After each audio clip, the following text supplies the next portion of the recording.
J'étais pas bien de me faire reconnaître dans la rue à cause de ça. J'aimais mieux quelqu'un, c'était simple, quelqu'un qui venait me dire « J'ai vu ton spectacle il y a 2-3 semaines. » Puis il me fait 2-3 commentaires. J'étais tellement heureux. Puis quelqu'un qui me criait « L'Obla » dans la rue. Je voulais mourir. Tout à l'heure, t'en as parlé. T'as fait des pubs pour l'Obla. Ouais. Ça, t'as jamais refait de pub par la suite? Ça, c'était comment faire des pubs pour l'Obla? Faire les pubs, c'était agréable. Ouais. OK? Puis c'est une époque où... c'est beau parce que c'est un métier qui est plein de choix. Tu commences là-dedans, puis on va t'offrir des choses. Puis quand on est humoriste, ben, on dirait les gens pensent qu'on est polyvalent. C'est-à-dire que, tu sais, bon, moi, j'ai fait un peu de cinéma, j'ai animé un gala, on va t'offrir un contrat de pub. On dirait que tu peux faire quand même beaucoup de choses, tu sais. Ça consiste à parler. Si t'es à l'aise avec parler, les gens vont t'offrir des choses où il faut que tu parles. Puis...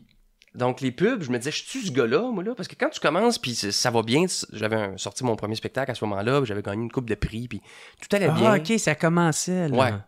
Puis là, je me disais, je suis quelqu'un, moi, là, je deviens-tu une grosse vedette? Je suis quelqu'un que tout le monde connaît, là? Je deviens-tu Véronique Cloutier? J'anime-tu? Je fais, c'est quoi mon affaire? T'étais pas encore établi, genre, dans ta tête, tu savais pas. Non, moi, je voulais faire mes spectacles. Là, je me suis dit, ouais, mais d'un coup, que je fais ces pubs-là, puis je peux faire plus de spectacles, parce que, mettons que les gens trouvent ça drôle, puis je peux faire, tu sais, parce qu'à la fin de la journée, je vais juste faire des shows, là. Puis je pense que ça n'a pas nuit, ça le dit, je pense que ça a aidé à me faire connaître, puis après ça, c'est impossible de quantifier, là, le nombre de gens qui sont venus voir mon premier show parce qu'ils avaient vu une pub ou ils avaient vu de leur clip à Musique Plus, j'ai aucune idée, là. Mais je me disais, je vais essayer ça, moi, d'être porte-parole là, d'une grosse bannière, puis... Les faire, pour donc répondre à ta question, les faire, c'était le fun, parce que je trouvais ça stimulant de travailler avec une agence de pub, puis d'être entouré de créatifs qui pitchaient quelque chose, ils me laissaient modifier des choses, ils me laissaient écrire un peu. T'avais-tu un peu d'impro là-dedans? Oui, il y avait de l'impro aussi, ils me laissaient réécrire des trucs là, pour me les mettre en bouche, puis ils me laissaient improviser pendant les tournages. Puis il y a beaucoup de ces petites impros-là qui sont restées dans les versions finales. Ça, j'aimais ça. Mais après ça, le problème, c'est qu'ils mettaient ça en ondes. Et je me suis rendu compte après un certain temps que j'étais pas confortable avec être monsieur épicerie, mettons, monsieur L'Obla ou monsieur... d'être le visage d'une marque qui n'était pas québécoise non plus, tu sais. Je me suis rendu compte... Pour moi, j'ai fait une erreur envers moi-même. Mais il a fallu que je le fasse pour m'en rendre compte. Je savais pas, moi, si j'allais être bien avec ça. Mais ça avait été Métro, tu sais, qui est québécois. Il aurait fallu que je le vive. Je pense que peut-être pas non plus. J'aurais pas été bien plus à l'aise.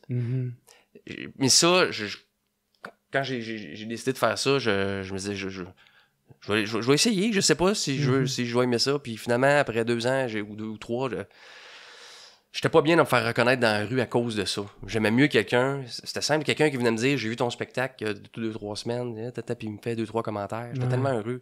Puis quelqu'un qui me criait « L'Obla » dans la rue. Je voulais mourir. Tu sais, fait que j'ai fait... L'Obla. Ouais, c'est ça. Faut que j'arrête ça. Je suis pas bien. Je suis pas heureux là-dedans. Je pensais que... Puis j'ai jamais... Après ça, j'ai toujours refusé tout contrat de pub jusqu'à ce jour. C'est-tu un peu comme... tu veux pas être reconnu comme le gars qui parle vite? Tu sais, tu veux être reconnu pour ton humour et... Ouais, un ensemble de tout ça. Je dois pas être reconnu comme le gars qui parle vite. Comme le même principe, dans le fond. Ouais, puis pas être reconnu comme le gars de l'épicerie. Je voulais juste être reconnu parce que je fais des spectacles d'humour, puis toi, tu l'as vu, fait que tu me reconnais. Sinon, j'ai pas besoin que tu me reconnaisses. Tu sais, moi, je voulais rejoindre les gens qui s'intéressent à l'humour puis qui se déplacent pour voir ça en salle ou qui en regardent un peu à la télé. Tu sais. Puis je me suis rendu compte, mes salles étaient déjà pleines à ce moment-là. Tu sais. Je me disais, pourquoi je fais ça au fond? J'ai déjà assez de monde pour vivre heureux de faire ma tournée. Puis, tu sais, je pense que j'avais été gourmand un peu. T'as-tu peur de ton intégrité? Ouais. Qu'elle soit remise en question? Ouais, mais par rapport à moi-même. Ouais, moi, ce que les gens allaient dire, parce qu'il y a beaucoup d'humoristes et d'artistes... C'est une épicerie, là. Ouais, puis Matt, à ce moment-là, faisait Honda. Il était très heureux là-dedans. Lui, il a poursuivi après ça avec Maxi, puis tout, puis lui, il était bien. Puis ça y allait bien. C'était payant pour lui, je pense, pas juste au sens monétaire, mais au sens de faire répandre son humour, tu sais, de faire connaître son humour. Puis il faisait déjà ça quand j'ai commencé l'Obla. Je me suis dit, mais c'est Martin, ça marche bien. Je pourrais, moi aussi, avoir ce canal-là. Mais tu vois, avec moi, ça marchait pas. Fait que oui, mon intégrité, tu sais, mais ton intégrité, c'est toi qui te la crée, dans le sens que lui, Martin, s'il est intègre de faire ça, puis il dort bien la nuit avec ça, ben il est intègre, tu sais, envers lui-même. Moi, si je suis pas bien, je suis plus intègre. Puis on dirait que j'étais trop j'étais trop fan de stand-up pour pas juste faire ça, tu sais.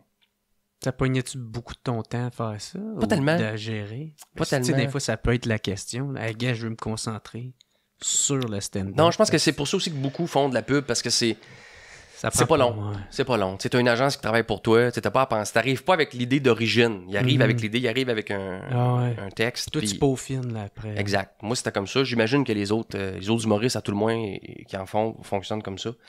Puis, fait que c'est pas vraiment le temps. T'en tournes 2 en une nuit. Mettons, ils font ça à la nuit. Puis, tu sais, t'es chez vous. Puis, c'est de l'argent quand même. Mais, je me suis dit, hey, j'ai pas besoin d'acheter plus de choses.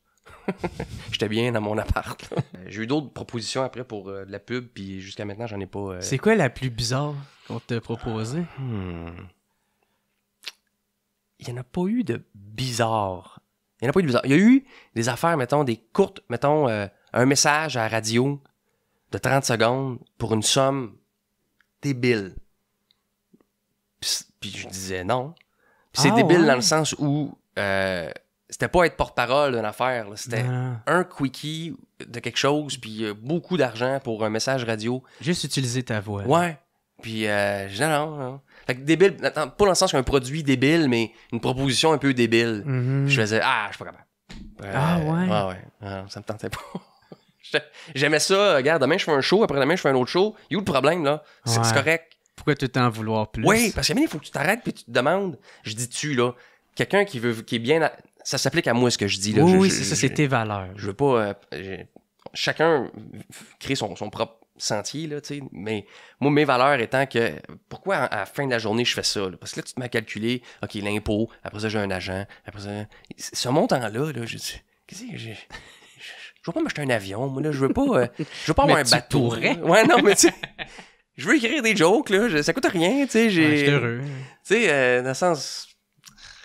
Venez, c'est ça qui est bien quand tu te mets à vivre de ça, là, du stand-up. C'est bon, des fois, de se dire, OK, c'est assez. C'est assez, je peux vivre de ça. C'est vraiment agréable. Des fois, c'est dur sur le coup, mais de refuser des choses payantes qui brouillent un peu ton... avoir su, je l'aurais fait plus tôt dans ma carrière. Ouais. Ah ouais. L'extrait que tu viens de voir est une présentation de procafetière.ca. Procafetière, c'est qui? C'est simple, c'est eux autres les experts en café.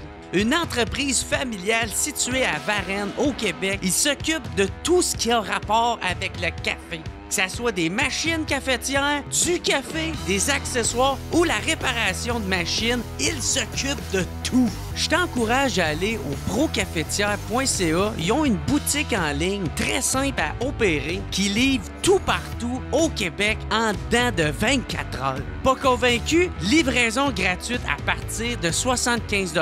Perds plus ton temps puis va-t'en chez Procafetière parce que c'est eux autres les experts.